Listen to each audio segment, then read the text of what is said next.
I always wonder, if I disappeared, would anyone in my family even notice?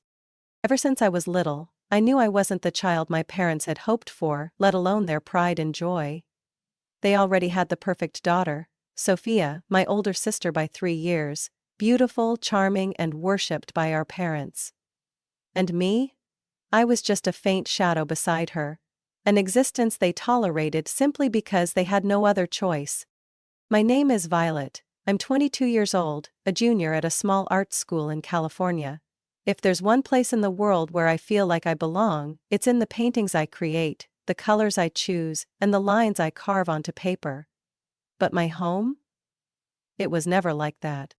My parents David and Laura are perfectionists, and in their eyes Sophia is the definition of perfection. She was the high school prom queen, the recipient of prestigious scholarships, the child they could proudly show off to their friends and colleagues. And me? I was constantly reminded that art was a pointless hobby, that painting could never lead to a stable future. They never outright forbade me from pursuing it, but the disappointment in their eyes whenever I was mentioned was far worse than any harsh words. The only person who ever believed in me was my grandmother, Eleanor. She was the first to look at my paintings and say I had talent. She was the only one who listened to my dreams without ridicule. And she did something my parents never would. She paid my entire college tuition, giving me a chance to escape that house. Even if only for a few short years. I thought that leaving home would finally bring me freedom. But I was wrong. I learned an important lesson early on: no one was ever truly on my side. As a child, I tried so hard to please my parents, thinking that if I was better, if I behaved perfectly, they would love me more. But that never happened. They didn't need a second daughter when they already had Sophia, the golden child they had always wanted. Sophia knew exactly how special she was to our parents, and she used it to make my life miserable. It wasn't enough for her to be loved more. She wanted me to feel like I didn't deserve love at all. When I was 14, I had a crush on a boy in my class. Ethan, with his messy curls and warm smile, was the first person who made me feel seen, even if I only admired him from a distance. I never had the courage to talk to him, so instead, I drew him.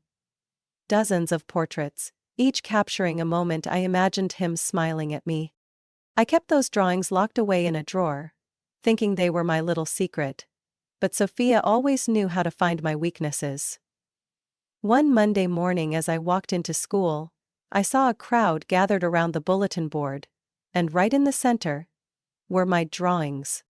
I froze as laughter erupted around me. Ethan stood there, his face flushed, avoiding my gaze. "Violet, you're such a freak." I ran home, tears streaming down my face. When I burst into the kitchen, hoping for comfort from my parents, all I got was laughter. "Oh, come on, don't be so sensitive," my mother said, wiping away tears from laughing too hard. "It was just a joke, Violet," my father added, shaking his head. "You need to learn not to take everything so seriously." Sophia stood by the counter, arms crossed, a triumphant smirk on her face. "I was just helping you get noticed, you know. No need to thank me." That was the day I realized I had no one to turn to in that house.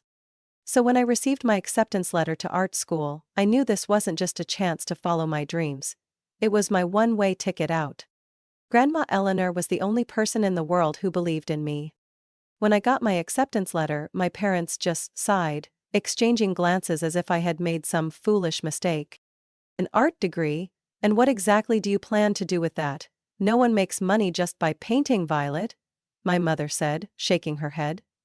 My father simply sipped his coffee, not bothering to say anything at all. But Grandma Eleanor was different.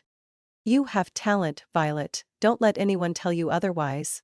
She was the only one who supported me, the only one who paid for my tuition for the past 3 years. "You don't need to worry about money. Just focus on your art." I cried when she told me that, because for the first time in my life, I felt like someone was truly on my side. And then she got sick. The cruel disease drained her strength week by week. I spent the entire summer by her side, helping her eat, talking to her, cherishing every moment we had left. One September afternoon, as I sat by her bed, she took my hand. Her eyes gentle but firm. "Violet, you have to promise me. No matter what happens, you must finish school." I choked back tears and nodded. When she turned to my parents, her voice became stern. "David, Laura, promise me you'll cover Violet's final year of tuition. She needs to finish her dream." My father nodded slowly. "Don't worry, Mom. We'll take care of Violet." A week later she was gone. At the reading of her will, Sophia was given her diamond crown, a valuable family heirloom. I received a simple diamond ring, one that Grandma wore every day. "You don't really care about jewelry, do you?" Sophia smirked as she admired her crown. I didn't argue. I simply tucked Grandma's ring away in a bank safe. I didn't know why, but I had a bad feeling about leaving it anywhere my family could reach. I had no idea that my parents' promise to Grandma would be nothing but empty words. I had never felt freer than I did living away from home. For the past 3 years, college had given me something my family never did: a sense of belonging. I quickly became close friends with 2 people who changed my life: Lena and Jason. Lena was a punk rock artist with electric blue hair and an energy that never dimmed. She specialized in abstract art, always coming up with ideas so bold I would never dare to try them myself. Jason was the complete opposite: quiet, introspective, but with a sculpting talent that could turn rough stone into breathtaking masterpieces. They didn't care about my past or how my family treated me. To them, I wasn't the forgotten daughter or Sophia's shadow. I was just Violet, the girl who could paint like no one else. It was Lena who suggested I get a part-time job. "There's a tattoo parlor downtown looking for a design artist," she said one day. "You should apply, they'd love your style."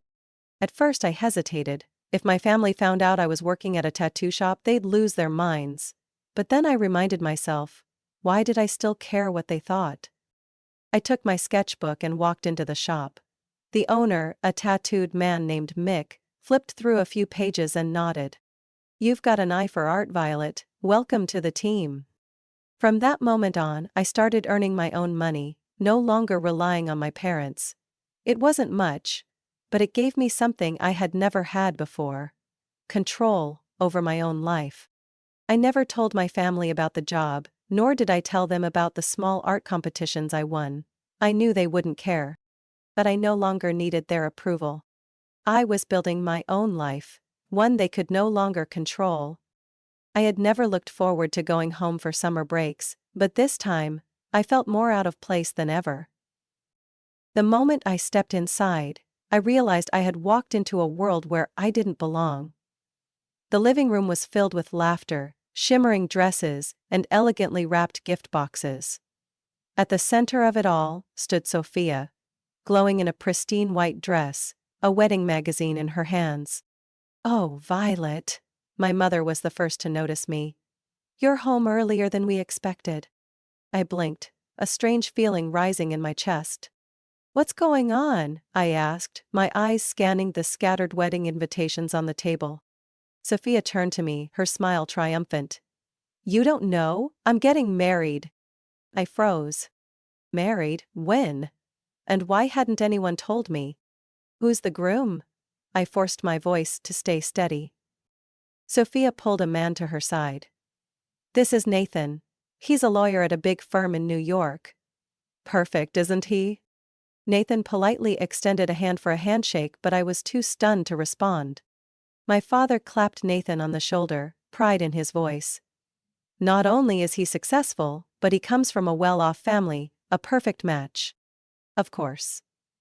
To them it was always about wealth, status, and appearances. I swallowed hard. "So, when's the wedding?" Sophia glanced at my mother and then burst into laughter. "Oh dear, were we so busy that we forgot to send you an invitation? That's terrible." My mother sighed dramatically. "We've just been overwhelmed with all the planning. Besides, does the bride's little sister really need to be there?" A cold shiver ran down my spine. I had been excluded. Again. You know, Violet? Grandma's ring would be perfect with my wedding dress. I looked up from dinner, staring straight at Sophia, trying to suppress the anger rising inside me. We were sitting around the dining table, the air heavier than usual. I had always known I was nothing more than an outsider in this family, but now, they wanted to take away the little I had left. Grandma's ring? I frowned, keeping my voice calm. Sophia smirked, tilting her head as if her request was the most obvious thing in the world. Yes. I'll be wearing Grandma's crown on my wedding day, and if I had her ring too, it would be perfect. I know you don't care about jewelry, so why keep it? I gripped my fork tightly. Grandma left it to me, Sophia, not to you. Oh, Violet, my mother sighed, setting her knife down. You're always so selfish. Your sister just wants to borrow it. This is her special day. I knew them. I knew Sophia. She never borrowed anything. If I handed over the ring, I would never see it again. I shook my head. No. I'm not giving it to you. For a moment the room was silent, then, my father spoke, his voice colder than I had ever heard it. If you don't give Sophia the ring, don't expect us to pay for your final year of college. It felt like a knife had been driven straight into my chest. I looked around the table, searching for even a hint of hesitation, a sliver of sympathy. But all I saw was expectation. They weren't asking me, they were ordering me. They were willing to break their promise to Grandma just to please Sophia. They had chosen her again. My hands trembled as I unfastened the necklace holding the key to my safe deposit box and placed it on the table. Take it, I whispered, my voice barely audible. Sophia picked up the key, her victorious smile widening.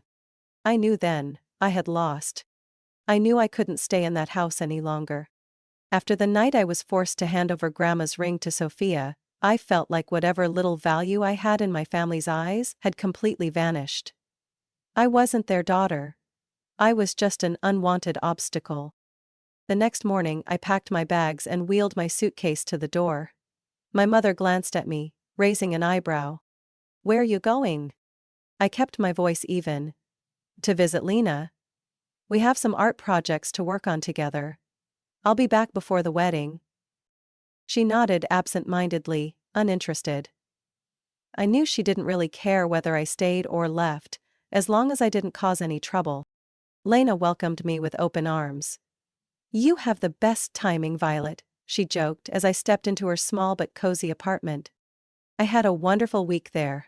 No judgmental stares, no cruel words. Just art, music, and conversations that actually meant something. I felt like myself. But then, one morning, I checked my phone, and my heart stopped. My social media was flooded with wedding photos. Sophia stood there, dazzling in her pristine white gown, Grandma's diamond crown glistening on her head, and on her finger was Grandma's ring. I held my breath as I read the caption. Thank you to our family and friends for making this day perfect. Goodbye for now, we're off on our honeymoon. My grip tightened around my phone. The wedding had happened. And me? I hadn't even been invited. I immediately called my mother. She picked up after the second ring. Mom, why? My voice broke. You told me the wedding hadn't happened yet. You all lied to me.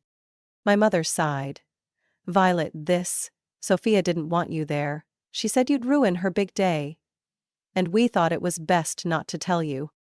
A sharp pain stabbed through my chest. I had been completely erased. I returned home with a fire of rage burning inside me.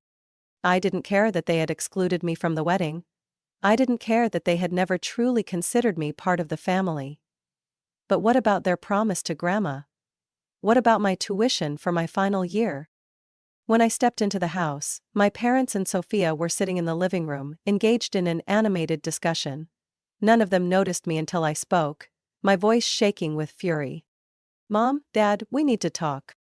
My father looked up, frowning. What is it?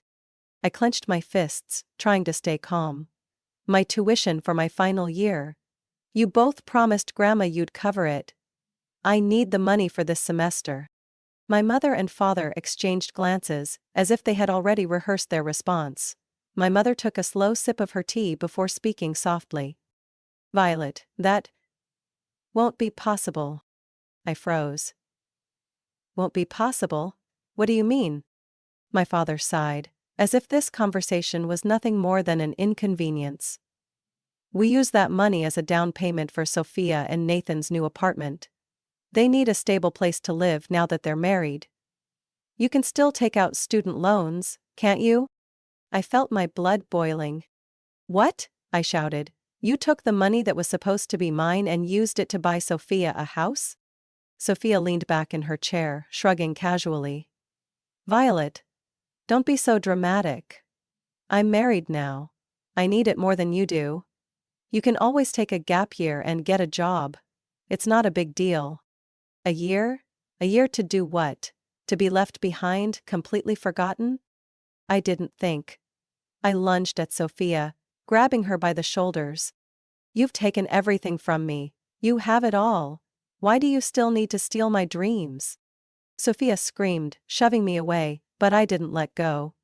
Years of pent-up anger exploded in that moment. "Stop it, Violet." My father's voice roared like thunder, snapping me back to reality. He stepped forward, his face red with fury. "Get out of this house right now." I stumbled back, breathing hard. My mother stood there, silent, without a trace of regret. I had lost. Without another word, I turned and ran to my room, throwing clothes into a bag. I couldn't stay here another second. I would rather have nothing than continue being a disposable afterthought in my own family. And this time, I would never come back. I returned to Lena's apartment with nothing but a bag of clothes and an empty heart. I had no home anymore. The next few days passed in a blur. I barely spoke. I didn't paint. I just lay there, curled up on Lena's couch, feeling like the world was crushing me, piece by piece. I had lost everything. My family had abandoned me. The money for my final year was gone. I couldn't graduate. I couldn't chase my dream. Lena tried to pull me out of it. She cooked for me, took me on walks, played my favorite music, but I just nodded absent-mindedly and sank back into the void. Then, one morning, as sunlight streamed through the curtains, I heard my phone buzz. I lazily reached for it, ready to ignore whatever notification had popped up, until my eyes landed on the subject line of an email. "Congratulations, you are the winner of the annual art competition." My hands trembled as I opened the email. I read each word slowly, afraid my mind was playing tricks on me. But no. It was real. I had won. The prize? A full scholarship for my final year of college. A joyful scream burst from my throat. "Lena! Lena!" I ran into her room, my eyes shining for the first time in weeks. Lena jolted awake, blinking at me. "What? What's going on? Are you okay?" I shoved my phone in front of her, my voice shaking with excitement. I won. I got the scholarship. I can finish school." She stared at the screen for a second, before letting out a scream of her own. She jumped out of bed, throwing her arms around me. "Violet, you did it." I laughed, tears of joy streaming down my face. I didn't need my family anymore. I could take care of myself. I could chase my dreams. Without anyone handing me permission. They had tried to bury me. But I had risen. And this time, I wouldn't let anyone drag me down again. It felt like my life was finally back on track.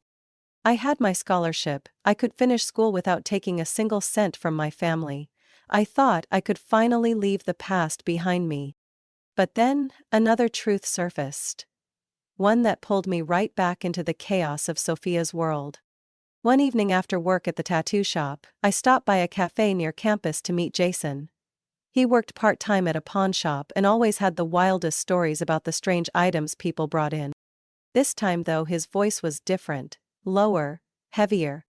"Violet, there's something I think you should know." I looked up from my coffee, raising an eyebrow. "What is it?"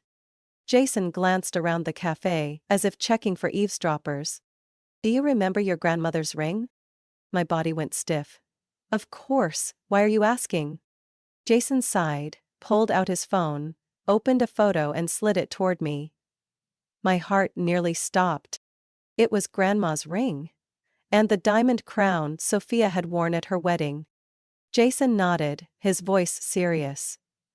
3 days ago your sister brought both of these to the pawn shop where I work. She sold them for cash. I clenched my phone in my hand, my blood boiling with rage. She sold them? I hissed through gritted teeth. That was Grandma's legacy. Jason bit his lip. There's more. He swiped his finger across the screen and pulled up a surveillance video. I stared at the screen as Sophia appeared in the frame. She handed over the jewelry bag, took a wad of cash in return, and then turned to wrap her arms around a man waiting at the door. Not Nathan. It was Ryan, Sophia's ex-boyfriend. The same man my parents had once forbidden her from seeing because of his involvement in illegal activities. Sophia hadn't sold Grandma's ring out of desperation. She had done it to fund her old lover. I stared at the screen, a chilling realization washing over me. Sophia had just made the biggest mistake of her life.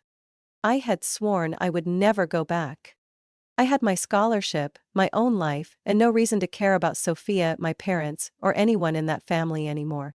But then, I received a call from Aunt Rebecca, my mother's sister. Violet, have you heard the news? Her voice was filled with excitement. What news? I asked, barely interested. Sophia is pregnant. The family is throwing a big party next week to celebrate. Are you coming? I was silent for a few seconds, thoughts swirling in my mind. Sophia was pregnant, and I had a video that could destroy everything she was building. I tightened my grip on my phone.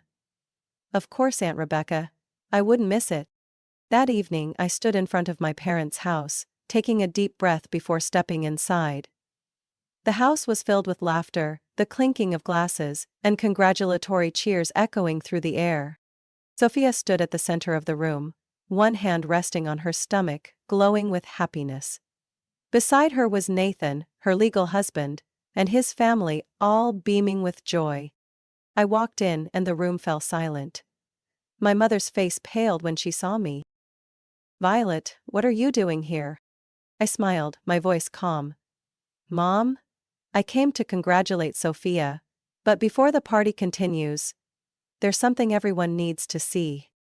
I pulled out my phone and connected it to the large TV screen in the living room. Within seconds, the pawn shop's surveillance footage appeared. Everyone watched in stunned silence as Sophia sold the diamond crown and Grandma's ring, then turned around to embrace and kiss Ryan, her ex. Nathan stiffened. What the hell is this? Sophia went pale, stammering. Nathan, I can explain. Explain? Nathan roared. You cheated on me behind my back? This baby? Is it even mine? His family gasped in shock. His parents exchanged glances before his father firmly stated, "We need a paternity test." My mother trembled. My father glared at me with pure fury. But I didn't care anymore. I had waited for this moment for a long, long time. 1 week later, the truth came out. The DNA test results were in. I wasn't there when Nathan received the paper, but Aunt Rebecca told me everything at our next family gathering. The baby isn't Nathan's. The room had gone completely silent when the doctor announced the results. Nathan, who had spent the past week convincing himself that his wife hadn't betrayed him, was finally slapped with the truth. Sophia burst into tears, desperately grabbing Nathan's arm. Baby, please let me explain. But he yanked his hand away, his face contorted in pure disgust. Don't touch me. Nathan's parents stood up, their rage unmistakable. His mother looked at Sophia as if she were a stranger. You used our son, betrayed him, and now you expect us to forgive you? Nathan pulled a thick stack of papers from his jacket and threw them onto the table. Divorce papers. Sign them. Sophia's face drained of color, her lips trembling. Nathan, you can't do this to me. I have nothing. He smirked coldly. I had nothing left after marrying you, so I guess we're even. But it didn't end there. Nathan wasn't just divorcing Sophia. He was suing her. He demanded compensation for emotional distress, financial damages, and the extravagant wedding expenses his family had covered. The amount Sophia owed was no small sum. She had no one left to turn to except my parents. I found out about the lawsuit from Aunt Rebecca while I was at an art gallery. "Your parents had to take out a loan to help Sophia pay the settlement," she whispered over the phone. "Nathan's parents want nothing to do with her anymore." I raised an eyebrow. "And what did they use as collateral?" She was silent for a few seconds before replying in a hushed voice. "Their house." I couldn't stop the smirk that formed on my lips. They had chosen Sophia over me. And now, she was dragging them down with her. Their downfall had only just begun. I had never felt as free as I did now. After Sophia's scandal, I realized something important. I had no ties to that family anymore. I blocked my parents' numbers, changed my email, and completely cut off all contact. They chose Sophia. And now, they had to face the consequences of that choice. As for me, I had my own path. I poured everything into my final year of college. I painted more than ever before, channeling all my emotions, pain, and newfound freedom into every brushstroke. When graduation day came, I stood on stage, holding my diploma, stunned, as my professor announced me as one of the top students of the year. The entire auditorium erupted in applause. But the most important thing? I had done it. Without my family. Right after graduation, I landed my dream job at Everett Art Gallery, a prestigious gallery in the city. Not only did I work on curating exhibitions, but I also had the opportunity to organize showcases for young artists. But I never gave up my original passion. I continued designing tattoos in my free time, and to my surprise, some of my work was even featured in tattoo art magazines. One day, while I was busy setting up an exhibition, a deep voice spoke behind me. "These paintings are incredible, but I bet you have even more impressive pieces." I turned around to see Ethan, a talented graphic designer I had met at an art event. I laughed. "You're not so sure about that." We started talking, and before I knew it, he had become an important part of my life. Now, at 25, I am living the life I once thought I could never have. No more restraints, no more oppression, just me, my passion, and a completely new life. Violet's story is not just about betrayal, it's about reclaiming herself. She was abandoned by her family, stripped of what was rightfully hers. But she didn't fall, she stood up, built a new life, and proved that she never needed their validation. In the end, the best revenge wasn't retaliation, it was thriving without them. This isn't just Violet's story, it's a reminder that sometimes, to find freedom, we must let go of those who don't deserve a place in our lives. What do you think about Violet's story? Was she too ruthless in exposing the truth, or was it the only way to seek justice? Share your thoughts in the comments, and don't forget to follow the channel for more captivating stories about family and life.